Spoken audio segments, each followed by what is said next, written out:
Hello नमस्कार दोस्तों, मैं विकास नागर खास कहते हैं खास सभी का अभिनंदन है। हम पढ़ रहे हैं दोस्तों ड्रग एडमिनिस्ट्रेशन के बारे में और उसी जर्नी को हम आगे की तरफ लेकर चलते हैं। काफ़ी सारी चीज़ें अब तक हमने पढ़ ली है।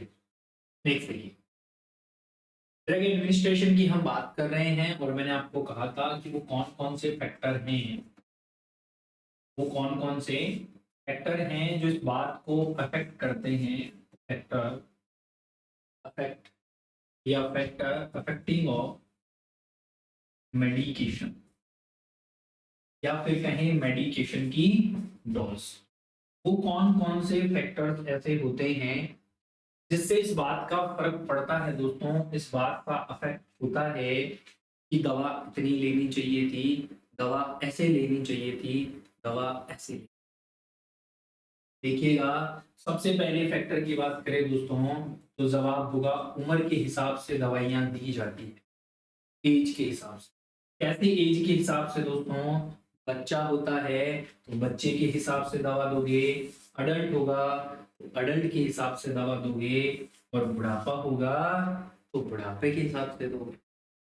वही दोस्तों, दूसरी बात करें हम सेक्स के बारे में, जेंडर के बारे में, तो मेल को जो दवा दी जाती है वो ज़्यादा दी जाती है। किसके कंपैरिजन में? फीमेल के कंपैरिजन में। क्यों दी जाती है? क्योंकि इसका बॉडी का वेट ज़्यादा है, बॉडी का सरफेस एरिया ज़्यादा है और सब कुछ ही ज़्यादा है औरतों के मुकाबले।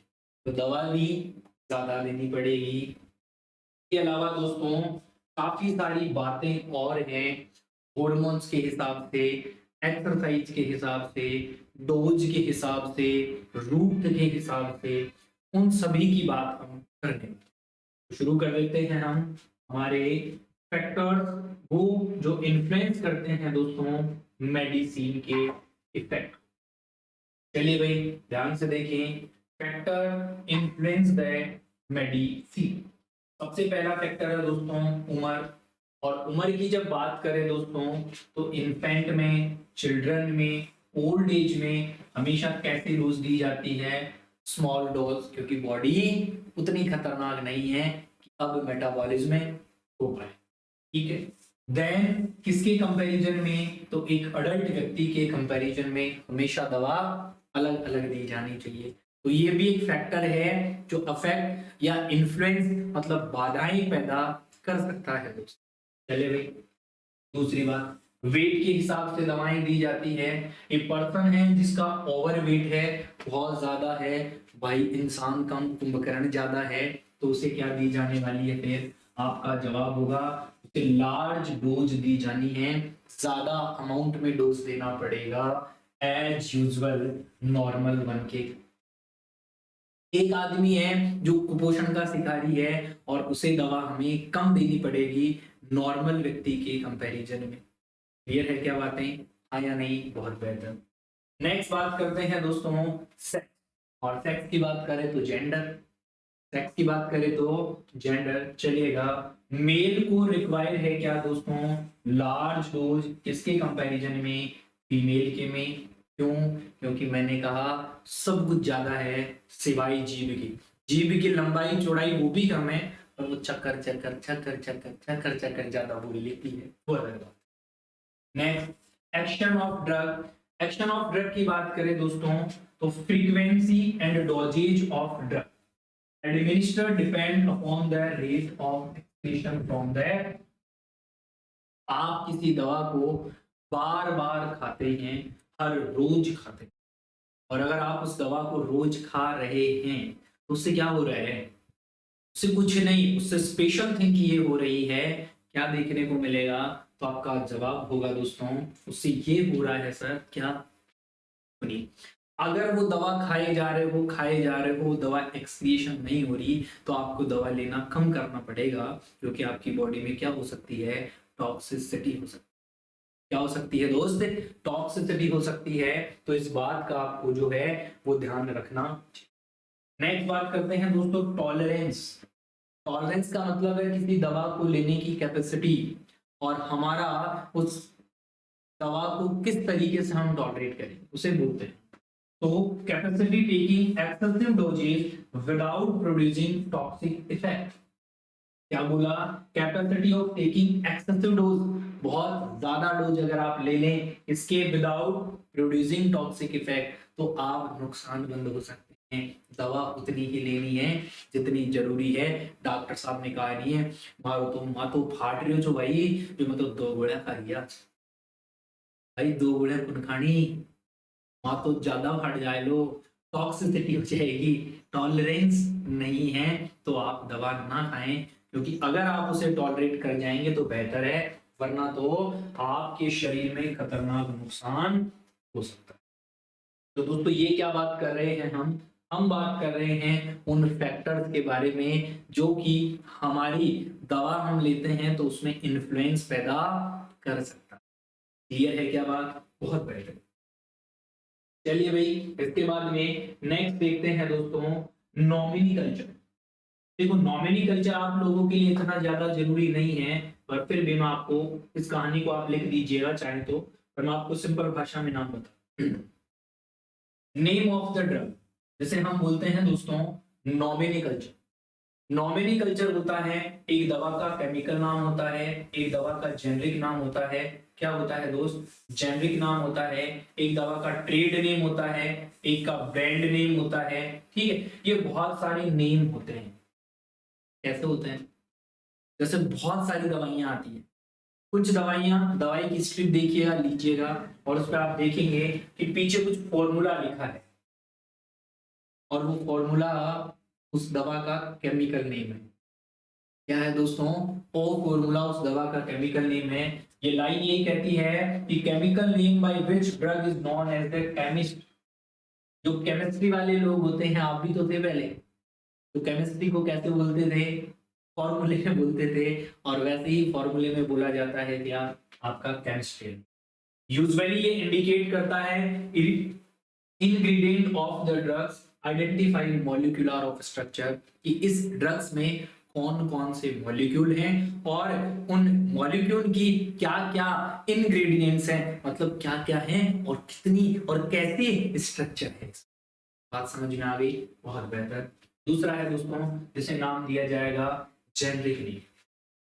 जेनरिक, जन्म से याद कर लो जेनरिक। ठीक है, जन्म से याद कर सकते हो। Generic name assigned by the manufacturer that first develop of the drug. भाई माँ बाप ने पैदा किया था तो माँ बाप का हक बनता है कि मैं मेरे बेटे का नाम रखूंगा या बेटी का नाम रखूंगा। पहला हक तो उन्हीं का बनता है ना, क्या पड़ोसी का बनता है? पड़ोसी थोड़ी पैदा करेंगे। वो अलग बात है कि भाभी जी का चक्कर पड़ोसी से हो सकता है कि वो पड़ोसी का हो, पर एग्जैक्टली दुनिया की नजरों में तो नहीं है ना। चलिए बेहतर है कि जेनेरिक नेम की बात करें तो जेनेरिक नेम दोस्तों जिसने क्या करी है, फर्स्ट टाइम मैन्युफैक्चर किया है दोस्तों, manufacture that first develop the drug and assigned by united state adopt the name council. United state ने इस बात को क्या भी कर लिया है, अडॉप्ट कर लिया है। हाँ बोलते हैं ना जन्म प्रमाण पत्र बन गया है और गवर्नमेंट ने उस पर ठप्पा लगा दिया है। यहाँ भी दवा का क्या बन गया है, जन्म प्रमाण पत्र बन गया और उस पर ठप्पा लग गया। Often the generic name is derived from the chemical name. Generic name जो होता है वो केमिकल नेम से ड्राइव होता है। Each drug has only one generic name which is the simple then chemical name. हर दवा का, हर केमिकल वाली दवा का जेनरिक नेम होता है और वो नाम इतना आसान होता है एज कंपैरिजन किसके दोस्तों, केमिकल नेम के, कि उसे आप आसानी से बोल सकते हैं, आसानी से कह सकते हैं। उसे बोला जाएगा क्या, आपका जेनरिक नेम। ट्रेड नेम और ब्रांड नेम दोस्तों दोनों बहुत सिमिलर नेम होते हैं। ट्रेड नेम जो ट्रेडिशन में चल रहा है और ब्रांड एक अलग है दोस्तों। ब्रांड है विराट कोहली, एक ब्रांड है। आजकल ट्रेंडिंग में शुभमन गिल भी चल रहा है और ट्रेंडिंग में और भी बहुत चल रहे हैं। जैसे आजकल ट्रेंडिंग में दखो देर बाल काट दे वो उसको सुबह गुंजाने के ट्रेंडिंग में है ना, मतलब ट्रेंड है। और ब्रांड क्या है, ब्रांड कुछ यूनिक है, चाहे दुनिया कुछ भी हो। एडिडास ब्रांड है, रिबॉक ब्रांड है या नहीं है? बिल्कुल है ना। वैसे ही दोस्तों ध्यान से समझें, ट्रेड नेम का मतलब होता है, ट्रेड और ब्रांड नेम जो ब्रांड नेम होते हैं वो रजिस्टर्ड नेम होते हैं, इन्हें कभी नहीं बदला जा सकता है। इसके द्वारा मैन्युफैक्चर के द्वारा उसने रजिस्टर्ड कर दिया, जैसे उसने कहा पैरासीटामोल बोला जाएगा तो वही बोला जाएगा, रासीटामोल नहीं बोल सकते आप। तो उसने ठप्पा लगा दिया। क्या कर दिया? ठप्पा। अगर नाम चेंज कर दिया जाए और ऐसा होता है तो क्या लग जाता है दोस्तों? कॉपीराइट का क्लेम लगता है कि आपने हमारी फोटो कॉपी कर ली। तो एक ही ट्रेंड नेम होगा, बहुत सारे नहीं हो सकते, एक दफा एक ही होगा।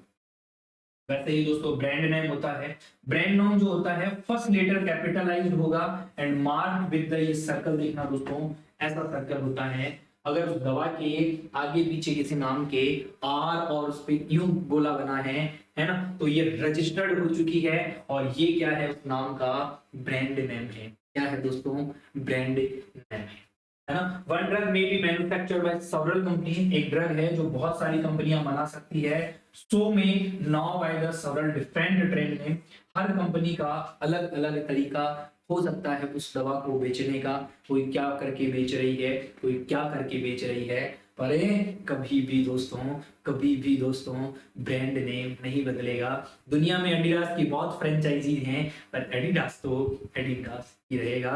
चाहे पड़ोस वाली दुकान से एडिडास लो, चाहे शोरूम से एडिडास लो, अगर एग्जैक्ट एडिडास है तो एडिडास होगा, कॉपी नहीं, है ना। कॉपी कर लेते हैं तो लग जाता ना कॉपीराइट, कॉपीराइट लग जाता है, तो कॉपीराइट ना लगे। वैसे ही दोस्तों दवाओं के नाम है, केमिकल नेम होता है generally, trade name, brand name, ये दोस्तों दवाओं के क्या है? नॉमिनीकल्चर है। हम पढ़ रहे हैं फंडामेंटल ऑफ नर्सिंग, जिसमें एडमिनिस्ट्रेशन ऑफ ड्रग चल रहा है, और यहाँ पर एक और हम ब्रेक लेंगे और उसके बाद पुनः हम पढ़ना शुरू करेंगे। तब तक के लिए धन्यवाद। बात वही कर दिखा कुछ ऐसा कि दुनिया करे तेरे जैसा। रख हौसला वो मंजिल भी आएगा, प्यासे के पास चलकर समंदर भी आएगा, मत हो कहीं मायूस बैठ मंजिल के मुसाफिर, मंजिल भी मिलेगी और मिलने का मजा भी आएगा। ठीक है भाई, चलिएगा, थैंक यू, बाय बाय।